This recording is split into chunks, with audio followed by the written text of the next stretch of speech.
if you have an advice to them, young people globally who want to be like Elon Musk, what's your advice to them?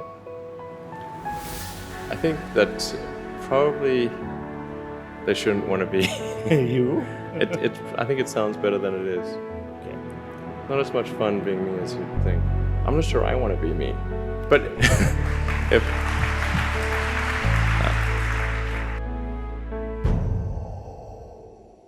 What's next in technology?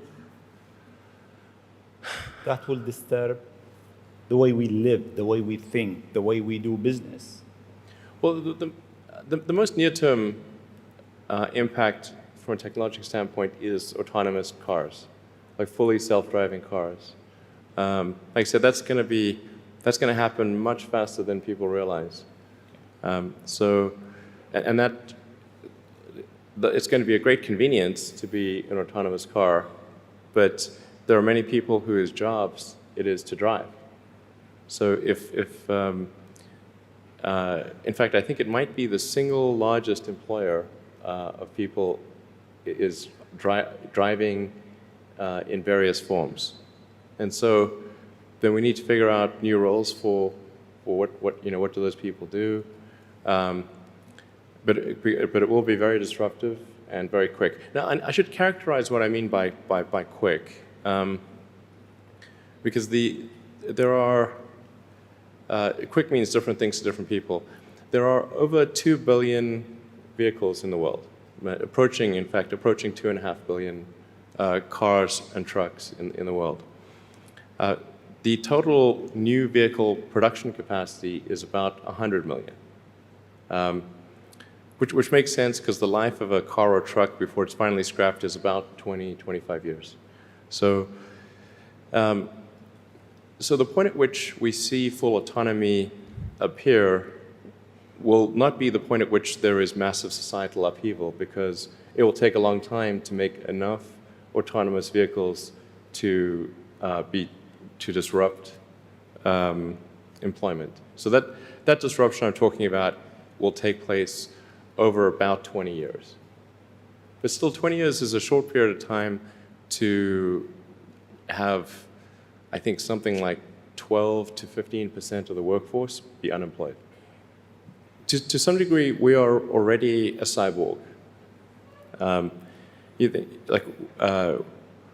think of like the digital tools that you have, your phone, your computer, the applications that you have. Like the fact that, as I was mentioning earlier, you can ask a question and instantly get an answer from Google or from other things. And so you already have a digital tertiary layer. I say tertiary because you can think of the limbic system, kind of the animal brain or the primal brain, and then the cortex, kind of the thinking, planning part of the brain, and then your digital self as a third layer. So over time, I think we'll probably see a closer merger of biological intelligence and digital intelligence. Always you think out of the box. Your idea is so huge. You want to go to space, you decided to go to space, you did it. You decided that you want to land your rocket back, you failed 7 times, 8 times. How do you come with this idea, actually? Sometimes they're pushing the human limit. You are always pushing the human limit. Why? Well, I think about what technology solution is necessary in order to achieve the particular goal, and then try to make as much progress in that direction as possible. So in the case of spaceflight, the critical breakthrough that's necessary in spaceflight is rapid and complete reusability of rockets, just as we have for aircraft. You can imagine that if an aircraft was single use, almost no one would fly. Because you can buy, like, say, a 747 might be $250 million, $300 million, or something like that. You'd need 2 of them for a round trip. But nobody's going to pay millions of dollars per ticket to fly, to do air travel. But because you can reuse the aircraft tens of thousands of times, the air travel becomes much more affordable. And the same is true of rockets. So our rocket costs $60 million roughly.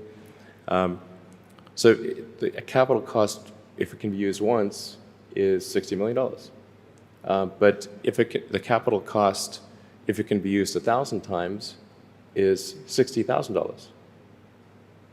So then if you can carry a lot of people per flight, then you can get the cost of space flight to be something not far from the cost of air flight. So it's extremely fundamental. Because Earth's gravity well is quite deep, Earth has a relatively, fairly high gravity, the difficulty of making a rocket reusable is much greater than the difficulty of making an aircraft reusable. And that's why a fully reusable rocket has never been developed thus far. But if you use the most advanced materials, most advanced design techniques, and you get everything just right, then I'm confident that you can do a fully reusable rocket. Fortunately, if Earth's gravity was even 10% stronger, I would say it would be impossible. You need a team around you to deliver a lot of ideas. How do you choose your team? Based on what? Well, I suppose honestly that it tends to be gut feel more than anything else. So when I interview somebody, my interview question is always the same. Tell me the story of your life and the decisions that you made along the way and why you made them. And then, and also tell me about some of the most difficult problems you worked on and how you solved them. And that question I think is very important because the people that really solved the problem, they know exactly how they solved it. They know the little details. And the people that pretended to solve the problem, they can maybe go one level and then they get stuck. If you have an advice to them, young people globally who want to be like Elon Musk, what's your advice to them? I think that probably they shouldn't want to be. You? I think it sounds better than it is. Okay. Yeah, it's not as much fun being me as you'd think. I don't know. You don't think so? No. There's definitely, it could be worse for sure, but it's, I'm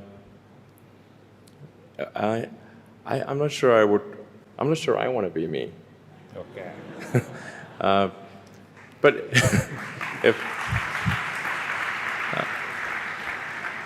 I think advice, I mean, if you want to make progress in things, I think that the best analytical framework for understanding the future is physics. I'd recommend studying the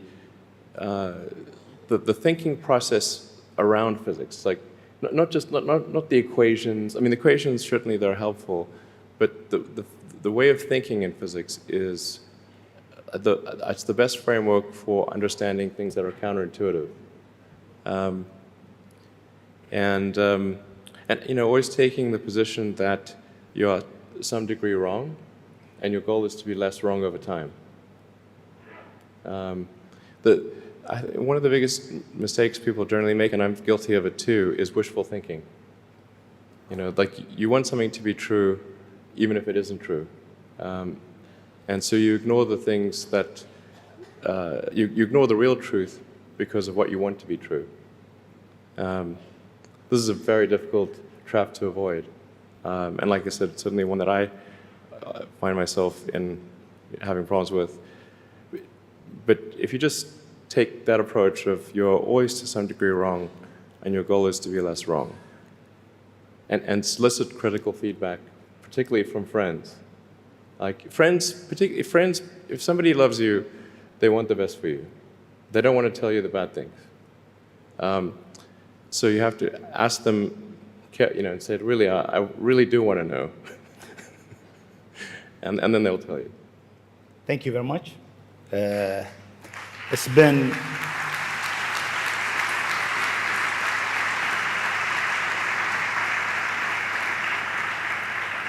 It is great to have a legend who's creating the future for humanity to share his thought, his idea, his vision, his challenges, and his hope for life. Thank you very much. Thank you for having me.